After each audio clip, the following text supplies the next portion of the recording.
My girlfriend broke into my locked desk looking for evidence of cheating because all men cheat. She found the receipt for the brand new car I bought as her surprise gift. She called me crying happy tears. I told her, take it back. I don't date snoops. I, 29 male, got home from work last Tuesday to find my girlfriend 27 sitting on the couch, mascara running, holding a piece of paper. The locked drawer on my desk was hanging open, the small lock I'd installed completely busted off. She looked up when I walked in. I found it. My brain needed a second to catch up. Found what? Did you break into my desk? I had to know. Her voice cracked. Every guy I've dated has cheated. Every single one. I needed to be sure. The paper in her hand was the purchase receipt for a 2023 Honda Civic. $23,000 paid in full 3 days ago. The car I'd been planning to surprise her with for her birthday next month. I'd been saving for 18 months, working overtime, skipping trips with friends, the whole 9 yards. She stood up, tears streaming. You bought me a car? Baby, I'm so sorry. All men cheat and I couldn't. Stop. My voice came out flat, cold.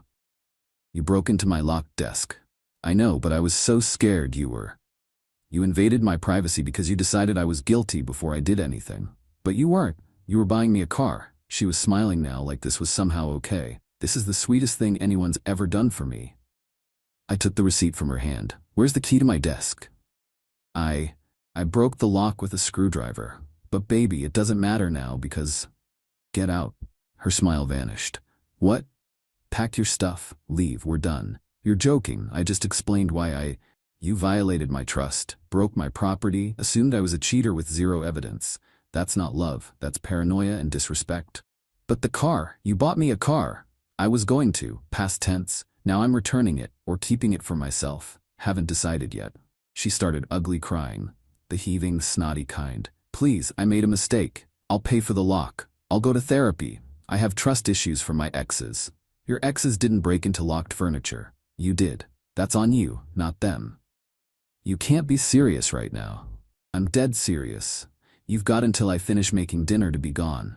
Otherwise, I'm calling the cops for property damage. Property damage? Over a stupid lock? You broke into my private belongings. Yeah, property damage. Now move. She grabbed her phone, probably calling her best friend for backup. I went to the kitchen and started making pasta like my relationship hadn't just imploded. 20 minutes later, she was still packing, still crying, still trying to argue. Her best friend showed up, gave me death glares, helped her load bags into her car. You're an asshole, the friend said on her way out. Cool, I replied. Make sure she takes all her stuff. I don't want her coming back. The door slammed. I ate my pasta in silence. Then I called the dealership and scheduled the return for the end of the week. Update 1. It's been 5 days. The entitlement levels are honestly impressive.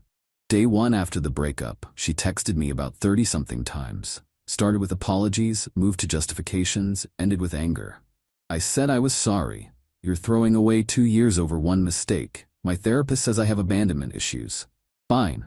Be that way. I hope you're happy alone. I responded once. I am, actually. Don't contact me again.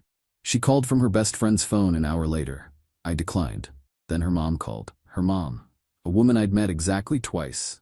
My daughter is devastated. She made one little error in judgment, and you're punishing her? She broke into my locked desk. That's not a little error. She has trauma from past relationships. You should be more understanding. Understanding doesn't mean accepting invasions of privacy. We're done. Please stop calling. Young man, you are being incredibly immature. I hung up. Blocked the number. The dealership was cool about the return. Full refund minus a $500 restocking fee. Whatever. Better than giving a car to someone who thinks breaking locks is acceptable behavior. Day 3. Her best friend posted on social media. Vague nonsense about men who punish women for having feelings and emotional abuse disguised as boundaries. Didn't name me specifically, but everyone who knew us could tell. Some mutual acquaintances reached out, asking my side. I explained briefly. She broke into my locked desk, looking for cheating evidence. Found a car receipt, got excited. I dumped her for the violation of trust. Mixed reactions. Some got it, some thought I overreacted. My buddy from work summed it up best. Dude, she went full spy mode on you. That's psycho behavior. Day 4, she showed up at my apartment. I'd already changed the locks. Landlord approved it given the property damage to my desk. She knocked for 10 minutes before giving up. Found a note under my door later. We need to talk like adults. I deserve a chance to explain properly. I texted. You explained. You don't trust men because of your past. That's a you problem. Don't come back here or I'm filing harassment charges. No response to that one. Day 5 was yesterday. Her sister called. Different approach. Look, she messed up. She knows that. But don't you think breaking up over this is extreme? She broke my lock and invaded my privacy. How is that not breakup worthy? She was scared. Her last boyfriend cheated on her with 3 different women. And I'm not her last boyfriend. I'm her ex-boyfriend, who she didn't trust despite never giving her reason not to. Can't you just forgive her? She's willing to work on her issues. She can work on them without me. We're done. The sister tried a few more angles. I stayed firm. Eventually she gave up. But here's where it gets wild. This morning I got a message request on Instagram from her ex, the one who supposedly cheated with 3 women. Hey man, heard what happened. Just wanted to say she pulled the same trust issue crap with me. Accused me of cheating constantly, went through my phone, my computer, everything. The 3 women thing was her finding messages between me and coworkers. Work stuff. But she twisted it into affairs. Figured you should know she has a pattern. Good luck. I sat there staring at my phone. Processing. She'd told me her ex was a serial cheater, used it to justify her trust issues, but according to him, she was the problem. The paranoid one. And honestly, given what she did to my desk, I believe him. She created her own nightmare by refusing to trust anyone. Update 2. 2 weeks since the breakup, the entitlement reached absolutely unhinged levels. After the ex's message, I did something probably petty. I responded, asked for details. He sent screenshots, messages between them from 2 years ago. Her accusing him of affairs based on literally nothing. Him defending himself. Her demanding passwords to everything. Him refusing. Her calling him controlling for wanting privacy. Same pattern, different guy. I saved everything. Had a feeling I'd need it. Day 8 after the breakup, she tried a new tactic. Sent me a video message, 5 minutes of her crying, apologizing, explaining her trauma, promising therapy, begging for another chance. I know I violated your trust, but you violated mine first by keeping secrets. The car was a secret because it was a surprise gift. Not exactly the same thing. I didn't respond. Blocked her on Instagram. Day 9. Her mom called my mom. Yes, really.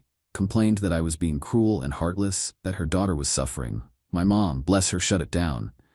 My son set a boundary. Your daughter crossed it. He doesn't owe her forgiveness. Her mom apparently said something about the car, about how I led her daughter on with expensive gifts I then took away. My mom, he didn't take anything away. She destroyed the trust required to receive it. Gotta love my mom. Day 10, she tried showing up at my work. Security stopped her at the front desk. She claimed she needed to give me important documents. Apparently the busted lock from my desk, which she'd wrapped up with a bow and an apology note. Security called me. I told them I didn't want any contact, to send her away. They did. Professional as hell. She apparently made a scene, crying in the lobby. Security had to escort her out. My boss heard about it, called me in. Want to explain why your ex-girlfriend is crying in our lobby? I explained the desk situation, the car, the breakup, her escalating behavior. He nodded. Document everything. If she comes back, we'll handle it legally. Day 12. Things escalated. She filed a police report claiming I stole her car. The car I'd bought, registered in my name, that I'd returned to the dealership before ever giving her keys. 2 cops showed up at my apartment. I showed them the receipt, my name, my credit card, the return confirmation, everything. Explained the whole situation. The older cop sighed. This is a civil matter at best. You never gave her possession of the vehicle. She's claiming emotional distress and financial promises, the younger one added. Says you verbally agreed to gift her the car. I was planning to. Then she broke into my locked desk and destroyed the trust necessary for that gift. I changed my mind before transfer of ownership. That's legal. They agreed. Left after warning me to keep documentation of everything. I immediately called a lawyer. Consultation fee was $200. She listened to everything, reviewed my evidence. You're in the clear legally. The car was never hers. The desk she damaged is yours, but I'd recommend a restraining order if this continues escalating. What counts as escalating? More workplace visits, damage to property, threats, keep a log of every contact attempt. I started the log that day. Day 13 brought the most entitled move yet. Her best friend and her sister showed up at my apartment building, waited in the parking lot for me to get home from work, ambushed me at my car. "We need to talk," the best friend said. "No, we don't. Leave." She's devastated, barely eating, can't sleep. This is destroying her. "That's unfortunate, not my problem." Her sister jumped in. "You really can't forgive one mistake? After 2 years together?" She broke into my locked desk, violated my privacy, destroyed my property, based on paranoid assumptions. That's not one mistake, that's a pattern of behavior I don't want in my life. But she's getting therapy now. Good for her. She can work on herself without me. The best friend got aggressive. "You're really going to throw away a relationship over a stupid desk?" "No, I'm ending a relationship because my girlfriend didn't trust me despite me never giving her reason not to. The desk is just evidence of that. You're being cruel and vindictive. I'm protecting myself from someone who thinks breaking into locked furniture is acceptable. Big difference." Her sister tried tears. "Please, just talk to her. 5 minutes. She deserves closure." She got closure when I told her to leave. "We're done. Stop showing up here or I'm calling the cops for harassment." They finally left. But not before the best friend said, "You're going to regret this. She was the best thing that ever happened to you." I went inside, added the incident to my log, and ordered takeout. Day 15 was yesterday. The final straw. I got an email from a family lawyer. Her family hired an attorney. They're threatening to sue for promissory estoppel, basically claiming I made a promise to give her the car, and she relied on that promise to her detriment. Except I never promised anything. It was a surprise. She only found out by breaking into my desk. I forwarded the email to my lawyer. She called within an hour, laughing. "This is ridiculous. They have no case. You made no promise. She took no action in reliance. There's no detriment. This is intimidation." So what do? I'll respond, firmly. "Shut this down. And I'm recommending we file for a restraining order. This is harassment. We filed yesterday afternoon. Hearing scheduled for next week. I also changed my number. Fresh start. Only gave it to family, close friends, and work. Complete communication blackout with her and her entire circle. The piece is incredible. Final update. 3 weeks since the desk incident, everything's resolved. Time to close this chapter. The restraining order hearing was last week. She showed up with her mom and the same lawyer who sent the threatening email. I brought my lawyer and documentation of everything. Photos of the damaged desk lock, the car receipt showing my name as purchaser, return confirmation from dealership, her ex's screenshots showing the pattern of paranoid behavior. Police report she filed falsely claiming I stole her car. My log of every contact attempt, workplace visit, parking lot ambush. The judge reviewed everything, asked her direct questions. "Ma'am, did you break into your boyfriend's locked desk?" "Yes, but I thought he was." "Yes or no, please." "Yes." "And the car was registered in his name?" "Yes, but he was giving it to me." "As a surprise, correct? You found out by breaking into his desk?" "Well, yes, but..." "So he made no promise to you directly?" "He bought it for me." The judge looked tired. "But you only knew about it because you violated his privacy and damaged his property." Her lawyer tried arguing about verbal contracts and promises. Judge wasn't having it. "There's no contract here. Gifts require delivery and acceptance. The vehicle was never delivered. Mr. My last name discovered a violation of trust and chose not to complete the gift. That's his right." Her mom started crying. Her lawyer looked frustrated. Furthermore, the continued contact after being asked to stop, the workplace visit, the false police report, these constitute harassment. The restraining order is granted. 6 months, no contact. She burst into tears, real ones this time. Her mom tried arguing with the judge, got warned by the bailiff. Outside the courthouse, her mom tried one more time. "You've ruined her. She's a mess because of you." My lawyer stepped in. "Ma'am, you're violating the restraining order by proxy. Leave now." They left. Finally, the promissory estoppel threat vanished after the hearing. Her lawyer probably told her they had no case. My lawyer's final bill was $1,200. worth every penny for peace of mind. The dealership actually called me a few days after returning the car. Said they had a buyer interested but wanted to give me first option to buy it back at a slight discount since I'd returned it so quickly. I thought about it, decided against it. Too many memories attached now. They sold it to the other buyer. I took my refund minus fees, put it back in savings. Through mutual friends, I heard what happened with her. She moved back in with her parents. The workplace incident got back to her boss somehow, had to explain why she was causing scenes at her ex's job. Got a warning about professionalism. Her best friend apparently distanced herself after realizing the full story. Turns out showing up at someone's workplace and parking lot is harder to defend than she thought. Her ex, the one who messaged me, posted something vague about dodging bullets. After hearing about the restraining order, I didn't engage, but I appreciated the validation. The broken desk lock, I replaced it with a better one. Reinforced the drawer too. The desk sits in the same spot in my apartment. I use it daily. No longer reminds me of betrayal, just reminds me I have boundaries and enforce them. My mom's been checking in regularly. She's proud of how I handled it. Some women need to learn that trust is earned, not owed, she said. And violations have consequences. Work's been normal. Boss appreciated how I handled the situation professionally. Security knows to call me if she shows up again. She hasn't. The mutual friends who thought I overreacted eventually heard the full story. The broken lock, the false police report, the lawyer threats, all of it. Most came around. The ones who didn't? Not my friends anymore. I'm not dating yet. Taking time to process. My therapist? Yeah, I started going. Says what I experienced was a form of emotional violation, that my boundary setting was healthy and necessary. She also said something that stuck. Someone who loves you doesn't break into your locked belongings. Someone who loves you trusts you until given reason not to. The car thing still stings. I'd put so much effort into that surprise. 18 months of saving, planning, imagining her face when I gave her the keys.